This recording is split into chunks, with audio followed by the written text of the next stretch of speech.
Bicara tentang masalah sakit, Nabi Ayub pun sakit. Bicara tentang masalah keluarga, Nabi Nuh pun istrinya durhaka dan anaknya durhaka. Bicara masalah rezeki, bagaimana sulitnya Nabi Muhammad SAW, bagaimana sulitnya Nabi Ayub, bagaimana sulitnya Nabi Nuh, bagaimana sulitnya Nabi Musa. Sesungguhnya dalam cerita kisah nabi-nabi itu Allah ingin mengatakan bahwa kalau kau dekat dengan aku, sakit, sulit, susah tetap ada. Jadi makna sesungguhnya hidup adalah wa ma khalaqatul jinna wal insa illa liya'budun. Ibadah. Ketika sakit, sakit itu pun ibadah.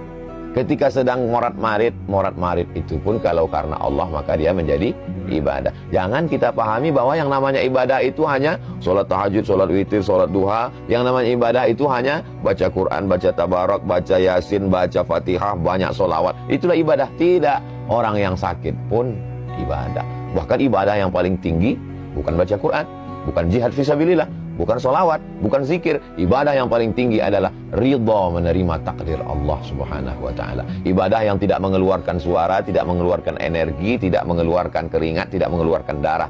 Ibadah yang dalam keadaan diam, ridha menerima takdir ketetapan Allah Subhanahu wa ta'ala. Kalau dipahami seperti ini, maka insya Allah kita tidak akan menyalah-nyalahkan Allah.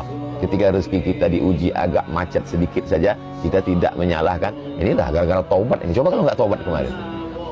Kesalahan berpikir membuat kita menjadi salah berbuat. Kesalahan berbuat, kesalahan bicara, kesalahan menarik kesimpulan berawal dari mempertuhankan hawa nafsu. Itulah yang disindir Allah dalam Al-Quran. Ittakhadha ilahahu hawa. Ittakhadha menjadikan. Ilahahu Tuhannya. Hawahu hawa nafsunya dijadikan sebagai Tuhan. Faksusil qasoso, ceritakan tentang kisah-kisah itu. Kisah siapa? Kisah nabi-nabi itu. Supaya apa? La'allahum yatafakkarun, supaya berpikir, oh ternyata aku sekarang sedang sakit, Nabi pun ternyata juga sakit. Aku sekarang sedang agak macet sedikit rezeki, sesungguhnya supaya Allah mengajarkan bersyukur tentang lapangnya rezeki. Oh sekarang anakku ini agak sulit sedikit diatur, supaya untuk mengingatkan, supaya ada usaha dan ikhtiar doa lebih. Allah cuma ingin kita sujudnya lebih lama sedikit dari biasa. Kalau rezeki kita lancar, sujudnya mungkin tasbihnya 3 kali, 1 napas. Subhanarabbil a'la wa bihamdihi, subhanarabbil a'la wa bihamdihi, subhanarabbil a'la. Dia buat kita agak sakit batuk sedikit, agak demam sedikit, agak sakit kepala sedikit. Bukan berarti kita lantas curiga ini Omikron sudah sampai.